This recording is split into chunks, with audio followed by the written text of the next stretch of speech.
Bonjour à toutes et bonjour à tous et nous revoici pour une nouvelle vidéo où cette fois on va parler de CSS. Donc je crois que ça va être ma première vidéo sur CSS, on va dire consacrée à une propriété CSS. Faut dire que ma partie HTML et CSS est un peu vide, hein, il y a un peu que la vidéo sur l'audio, la balise audio. Il va falloir peut-être que je la remplisse un peu. Donc aujourd'hui, propriété CSS, ok, c'est très bien, mais quoi? Eh ben, on va parler d'une nouveauté du CSS3, qui était assez attendue quand même pour que ça soit normalisé, c'était l'utilisation des polices personnalisées, tout simplement. Parce qu'il faut savoir que en cette apparition de ce qu'on appelle le font face, on utilisait la propriété donc font family, et on mettait ensuite une chaîne de police, comme on peut le voir par exemple ici. Ici, on peut voir que mes paragraphes ont un font family, et ici on a plusieurs polices qui s'enchaînent, et l'ordinateur va alors lire la première police, va vérifier si on a cette police installée sur notre ordi, il va alors charger le fichier de police pour pouvoir afficher convenablement la mise en forme des caractères. S'il n'y arrive pas, tout simplement parce que nous n'avons pas cette police installée sur notre ordinateur, alors il va prendre la deuxième, et ainsi de suite. C'est comme ça que nous marchions jusqu'au CSS3, où on va pouvoir utiliser ce qu'on appelle les font face. Qu'est-ce que ça apporte? C'est très simple. D'ailleurs, je me demande pourquoi ils l'ont pas fait avant en fait. Plutôt que d'aller chercher le fichier de police sur l'ordinateur du client, pourquoi tout simplement n'a-t-on pas la possibilité de mettre la police sur notre serveur et de dire au CSS d'utiliser ce type de police, et le fichier se trouve ici sur notre serveur. Donc utilise-le tout simplement. Comme vous pouvez le voir ici, j'ai du lorem ipsum, hein, tout ce qu'il y a de plus bateau, histoire d'avoir un peu de texte. Et je vais tenter de le mettre en forme. Donc on va chercher une nouvelle police, donc on va aller sur Dafont. Qu'est-ce qu'on va chercher comme police pour du lorem ipsum? Un truc un peu... Tiens, du cluster black par exemple. Ça pourrait bien rendre. Hop, on clique sur télécharger, je vais télécharger. Ah, donc là ici j'ai un fichier TTF, donc TrueType Font. Je vais le mettre dans mon dossier font qui se trouve dans mon projet. Ah, et donc là, j'ai un fichier de police. Et maintenant, il va falloir que je l'applique sur ce texte-là. Donc on va aller côté code. Donc ici, je vais dire, dans mes paragraphes, je veux que tous mes paragraphes, font family, utilisent la police cluster black. Ok. Cluster black. Le problème, c'est que lui, il ne connaît pas cluster black. Donc moi, je vais lui renseigner et lui dire qu'est-ce que cluster black. Du coup, je vais faire un arrobase font face et j'ouvre mes accolades.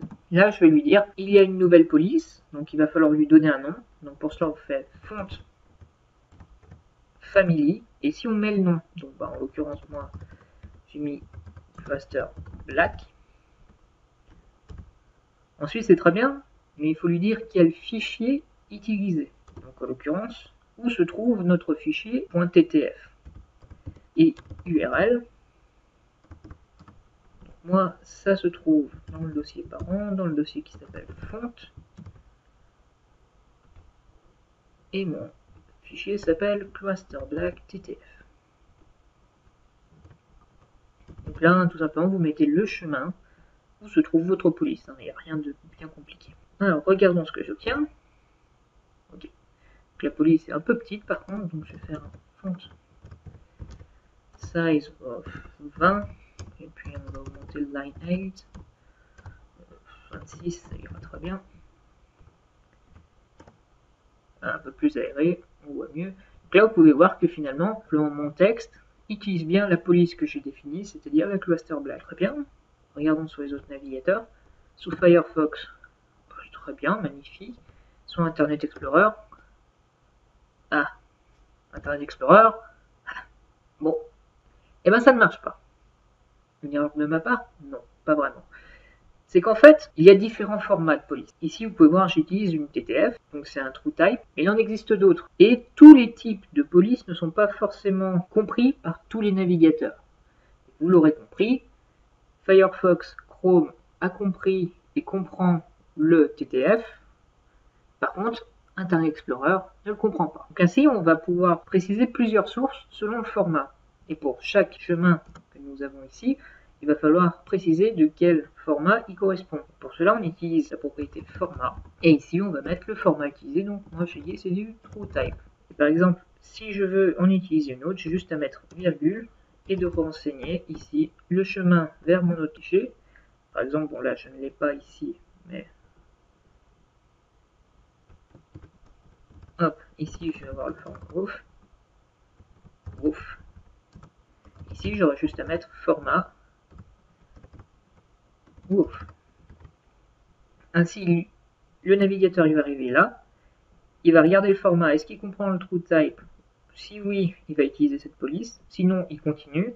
Ici, il va lire, ceci est un format WOF, est-ce que je lis le format WOF? Oui, sinon, et ainsi de suite. Donc vous allez dire, bah oui, c'est très bien, mais moi, ma police, je l'ai que en TTF. Bah pour ça, on va utiliser des outils en ligne pour pouvoir tout simplement avoir nos fichiers de police sous différents formats. Donc personnellement, moi, j'utilise FontSquirrel. Vous tapez tout simplement FontSquirrel et puis ici, vous avez un webfont générateur. On ajoute une police. Donc là, je rajoute ma Cloister Black.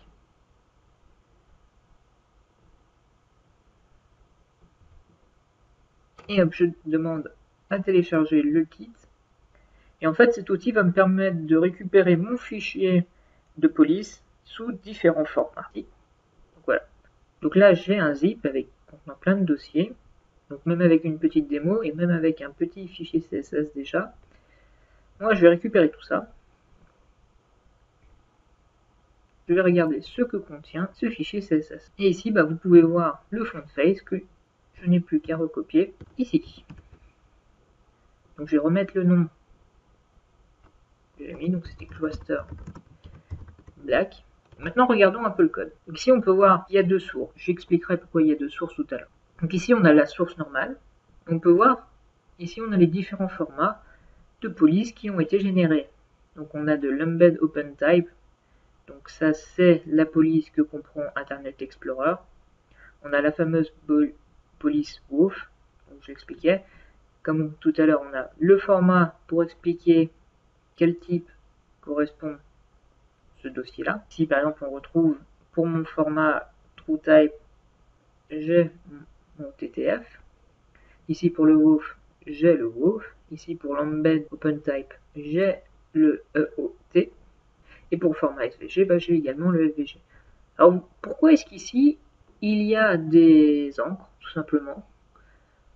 Ça, je crois que c'est en lien avec Safari. Pour qu'ils comprennent, il lui faut une encre. Donc, bref, de toute façon, ça a été généré automatiquement. Donc, bon, on fait confiance. Donc là, on dit que c'est pour un font weight normal et pour un style normal. En gros, c'est pour une écriture normale. Ce que vous pouvez préciser, hein, si vous voulez une écriture particulière, une police particulière, si c'est en italique, si c'est en gras, etc. Donc ça vous permet également de gérer différents fichiers de police. Par exemple, vous voulez un style particulier d'italique, eh ben vous pouvez mettre une police particulière d'italique. Ça s'appliquera ici que si vous mettez en font style italique. Donc moi je veux garder le normal, il n'y a pas de raison. Donc le problème que je disais, pourquoi deux sources? Eh ben encore une fois, je ne veux pas le stigmatiser, mais enfin, s'il faisait les choses comme tous les autres, ça se saurait. C'est à cause d'Internet Explorer. Internet Explorer ne comprend pas cette écriture. En gros, il ne comprend pas tout ce qui est le format et les virgules, comme quoi il doit enchaîner, etc. Lui, il veut qu'un seul dossier. Donc lui, il va arriver là. Lui, il comprend ça, parce qu'il n'y a qu'une seule police, il n'y a pas de format, il n'y a rien. C'est neutre. Donc lui, il va retenir ça. Il va arriver là. Ça, il ne va pas comprendre. Du coup, il va invalider la propriété et il va sauter. Et du coup, Internet Explorer va retenir juste cette ligne. Inversement, les navigateurs comme Firefox, Chrome, Safari, ils vont arriver là, ils vont prendre cette police, puis ils vont arriver là et eux vont comprendre ceci et vont utiliser la police, comprennent le mieux, en tout cas la première police rencontrée, qu'ils comprennent. Je propose tout simplement de regarder si ma police a bien voulu se mettre. Non, c'est normal. J'ai oublié ici, effectivement, le chemin n'est pas bon.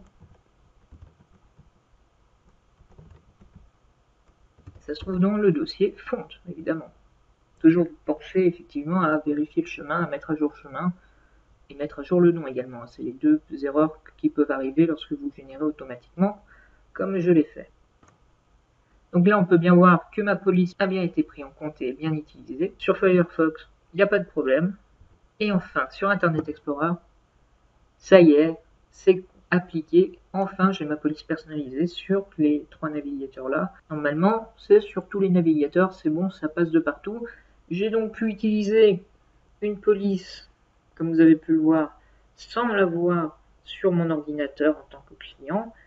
Il suffit de mettre la police sur le serveur, d'indiquer au CSS, bah écoute, si tu rencontres la police, voici les fichiers à utiliser, et voici les fichiers selon les formats, selon ceux que tu comprends et ceux que tu comprends pas. Et puis bah, ici, tout simplement, quand je fais un font family, j'ai plus qu'à utiliser le nom de la police que j'ai mis dans le font face, et c'est bon, ça marche. Donc ça, c'est la manière manuelle de le faire, c'est avoir la police sur son serveur.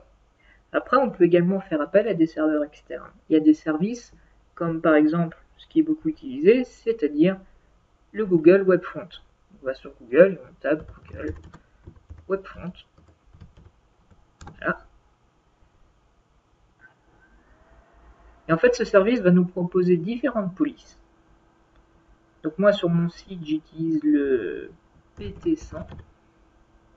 Voilà, j'utilise celui-là. Le PT100.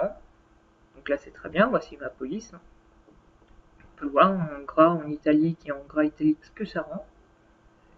Et ensuite, il me suffit de faire un quick use ici. Et ici, je peux récupérer soit un lien link, soit un lien en import en CSS. Moi, c'est ce que je vais utiliser. Soit aussi un code JavaScript. Donc moi, comme je l'ai dit, je vais utiliser l'import. Et ici, je vais le mettre là, tout simplement. Ça, je vais l'enlever.